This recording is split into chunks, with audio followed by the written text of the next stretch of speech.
Bungee love. Nestled in the grassed over ditch dividing the north and southbound double lanes on Highway 2, a pretty blonde woman named Marjorie sits in a yellow canoe waiting for her husband Brian to return. She wishes now she had needled him more about that jury-rigged combination of rope and bungee cord he had strapped the canoe down with that morning before they left his sister's house in Calgary. He should have known this stretch of highway turns into a wind chute every day. Toss in a steady parade of semis hauling God knows what to God knows where, and you've got a recipe for peeling off roof racks, let alone loose-strapped canoes. They'd barely made it past Airdrie when the wind wake from one big honking truck lifted the canoe half a foot off the rack. The next semi, right behind the first one, boosted the thrust of the first truck. The bungee cord didn't stand a chance. It snapped like an old rubber band. Marjorie spun around just in time to see the yellow canoe in flight, narrowly missing the windshield of the SUV that had been tailgating them for the last 10 clicks. Then it nosedived into the ditch and did a textbook end for end like a giant yellow banana executing a perfect 10 before coming to rest on its belly in the knee-high grass. It took Brian the better part of a quarter section to get the Toyota onto the shoulder and stopped. He was so stupefied by the twang the bungee cord made when it snapped.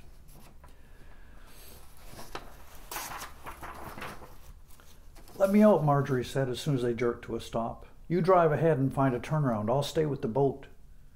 The last thing she wanted was him trying to back the Toyota along the shoulder of the highway in that traffic. Brian didn't question her.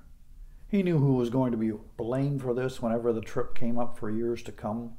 He was still catching fire for the time the lawn chairs blew off the roof rack on the way down the big hill coming into Hope 2 summers ago. Truth was, he hadn't wanted to bother wrestling the heavy fiberglass canoe into place, let alone tie it down. Like so many things his wife insisted on, he knew it was just a waste of time and energy. "Picture us paddling crystal waters in mountain lakes," she had said. But in the end, they had driven straight through the Rockies and used it only once in the small man-made pond his sister's house fronted on in Calgary. A pond so shallow that every stroke of the paddle brought up weeds, trailing a stream of muck. What's more, despite his being the more experienced paddler, Marjorie had insisted on sitting in the stern so she could steer and tell him when to switch sides with his paddling as they circled the stagnant slough. If the pond had been deeper, he might have tipped the canoe. Now he's starting to feel like he's stuck in a bad dream. He missed the first exit because he couldn't find a gap in the traffic big enough to squeeze into, and now it's been miles without another exit. He can already hear the harangue she'll unleash on him, every word biting like a hatchet through his thin skin. The thought occurs to him that he could keep driving north to the Peace Country without her and avoid the hatcheting altogether. For a few long seconds, the thought gains traction. He'd be free, flying solo at last, all the way to the Peace Country where he had grown up, cradled in that ample valley of the Peace River, the hills silver with sage and studded with prickly pear cactus. It might take a bit of time, but he could get over Marjorie, he figures. He remembers when his childhood sweetheart, Elsie Gardner, had dumped him the night before he left for university. That had nearly taken him out until a friend hooked him up with a Reiki healer. The woman spent about 5 minutes scanning his field with her hands before she said, "You seem to have some cords ripping a hole in your navel chakra. Did you just break up with someone?" "Yeah," he replied. "My girlfriend dumped me about 6 months ago." "No worries," she said. "We can help you with that." She worked her fingers like scissors and made as if she were snipping strings around his belly before working her palm in a circular orbit above his navel. Brian felt an intense heat build in his gut, and then suddenly it vanished. By the time he got off the table, he felt like a new man. Now he wonders if Elsie might not still be in Peace River. The last few times he stalked her on Facebook, she was there and not in a relationship. When an exit looms ahead, he delays putting his signal on as if daring himself to see how close he can come to busting loose. He has seen how easily it can happen. A pair of fingers scissoring the air, a couple of wind gusts at the right moment, and the cord lets go or the off-ramp passes. As the minutes stream past like the traffic, Marjorie starts to wonder where he is. She hadn't even paused to grab her phone when she jumped out of the car. What if something happened to him when he was trying to turn around? Maybe he had taken one of those emergency vehicle U-turns and misjudged how fast the oncoming traffic was going. She had saved him from miscalculations like that on more than one occasion in the past, screaming him to a halt at the last second. But he was on his own now. She does the math in her head, weighing his life insurance against the money still owing on the house, and then factors in the car payments and the interest on the line of credit. It's all doable till she gets to the part where she comes home from work to an empty house with no one there to cut the grass. Her mother had managed that one, though, paid the neighbor kid to mow the lawn and never mentioned her father again without prefixing it with the word bloody.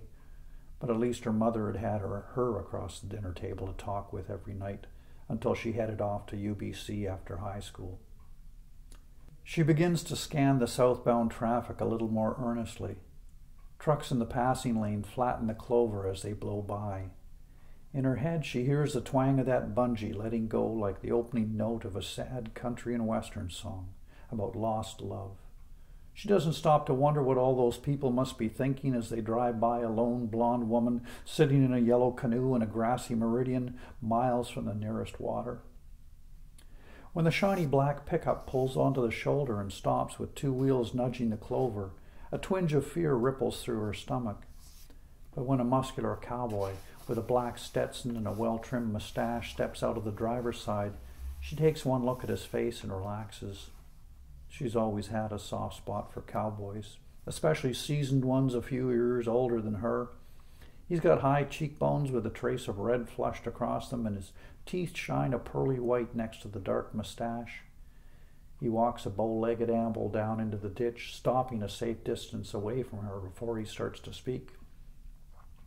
"I have to ask," he says, "did I miss something in the forecast this morning, or did somebody just drop you off out here without a paddle?" His voice is pure oak and honey, a deep baritone that Marjorie imagines could calm a high-strung horse as easily as it could charm the panties off her granny. She knows she should tell him about Brian looping around to fetch her, but instead she hears herself say, "I'm collecting grasshoppers and crickets 2x2, if that helps you at all." "I knew I should have traded my truck in for a hybrid," he says. "Now I'm going to drown and go to hell for driving a gas-guzzling Ford." "The big guy might forgive you, considering you live on top of all that oil and gas. I mean, he wouldn't have put it there if he didn't want us to use it, right?" "Yeah, I always figured driving a hybrid in Alberta would be a bit like being a vegan in a butcher shop. Besides, you can't stack much hay in the trunk of a Tesla. Name's Virgil, by the way." He tips his Stetson an inch or two, then looks at her and waits. "Marjorie," she said, "but most people call me Marge."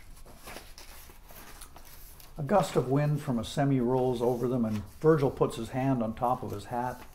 His hands look meaty and well tanned. "Nice to meet you, Marge. So seriously, are you waiting for a tow truck, or can I give you a lift somewhere? I got enough rope in the truck we could strap your canoe down. It's not in my blood to leave anybody stranded." In the few seconds before she responds, she imagines they have already loaded the boat and driven to his ranch, where he carries her inside and lays her down on a bearskin rug in front of the fireplace he built from river rock. "No, I'm good," says Marjorie, "though I could use a cell phone if you got one handy." "Up in the truck," he says with a jerk of his thumb. "You're welcome to it, so long as you're not calling Revenue Canada. They'll have you on hold for half a day." He flashes those white teeth again, and Marjorie vows to buy herself some of those whitening strips the next time she has the chance. She follows him up to the truck. The scent of the clover fills her nose, and everywhere the bees dip in and out of the blossoms. He opens the door and points at his cell phone on the seat. "There you go. You might as well hop in the cab so you can hear yourself talk over the traffic." He stands there holding the door for her, and his gaze trained on the ground. She takes one look down the highway at the endless stream of trucks and cars and slides into the driver's seat. The cab smells vaguely of horses and whiskey. This Virgil is pure cowboy, and about as far from Brian as Garth Brooks is from Ed Sheeran. She picks up the phone and taps on the screen. "It's locked," she says, and offers it up to him. "Oh yeah, here, I'll put in my PIN. Scooch over." He climbs into the truck, leaving her no choice but to slip across to the passenger seat before handing him the phone. When he closes his door, both the door locks click down with a heavy thunk. Automatic child locks, Ford thinks of everything, Virgil says with a smile. Something in that flash of white strikes Marjorie the wrong way. The top layer of teeth was white as table salt, but the bottom ones were stained brown as old tea. Chewing tobacco, probably. And veneers on the top teeth. She moves to the far side of the cab and pushes her back against the door. In the box of the truck, she can see a neat coil of rope. It looks like the rope she saw the cowboys at the Calgary Stampede use to lasso and truss up young cattle when she and Brian went with his sister a few years back. She remembers being amazed at how fast they could have all 4 legs tied into a bundle. At the Stampede ground, she hadn't felt too bad for the calves, but she has a new appreciation for that pain now. This is all bloody Brian's fault. Virgil taps the screen, types in a few digits, and glances at the top corner. Dead zone. We'll have to drive ahead until we find some service. It can be a bit touch and go out here in the boonies. Brian debates whether he should pull over to the shoulder on the southbound lanes adjacent to the canoe, or drive past Marjorie to the next exit and loop back so he'll be pointing in the right direction when they load the canoe. Leaving her out there longer might give her time to cool down, or then again it could just make her angrier that it happened in the first place. In the end, he decides that whichever way it plays out, it will delay his having to face her if he slips past and comes back around. If she knew his reasoning, she'd probably call him a chicken, like she had when he hesitated to jump off the bridge when they bungee jumped on Vancouver Island not long after they met. At the time, he had taken it as a do-or-die moment for their future.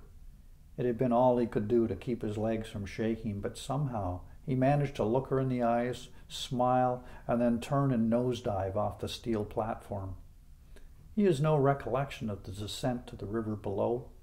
It was almost as if his soul had checked out for the necessary eternity of the fall and didn't check back in until his head dunked in the icy water of the Nanaimo River. Brian sees the silhouette of a cowboy hat before he catches sight of Marjorie walking behind the hat, heading towards a pickup truck on the shoulder of the road. The sight renders a jolt to his belly, akin to what he imagines it must be like when you get tasered. He regrets not being in the fast lane now where he could pull over close to the canoe, but he had been hoping to get in front of a semi and slow down to force it to pass him just at the right moment to hide him from Marjorie's sight as he blew by her. Now a cargo van slides past, obscuring her from his vision, but it doesn't matter. He's seen enough. What the hell is she thinking, he wonders, as he punches the accelerator and the Toyota's engine responds with a high whining surge. He scoots by the cargo van and pulls out into the passing lane in front of it. He keeps reminding himself to breathe as he scans the highway ahead for an exit. After an anxious couple of miles and half of another, he can't believe his luck when he sees an emergency U-turn looming fast ahead of him. He puts his blinker on and pumps the brake pedal to make sure the traffic behind him is aware of his intention. His brakes squeal a little as he skids into the turnaround.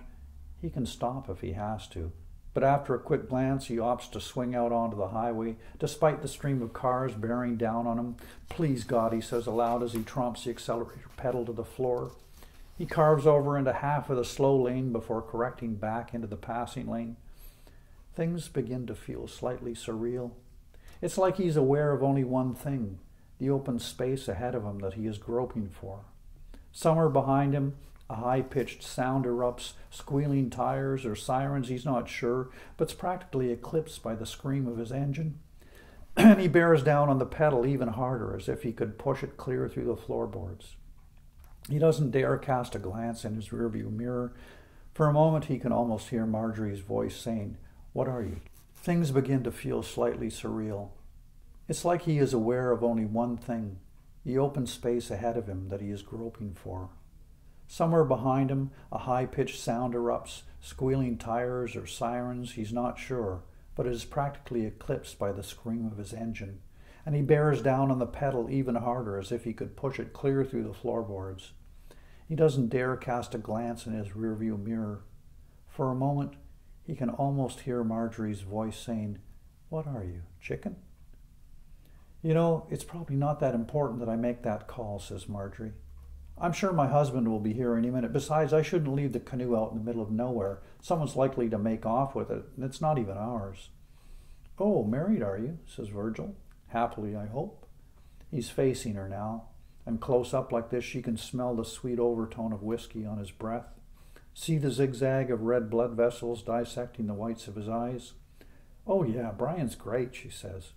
She surprises herself with the enthusiasm in her voice.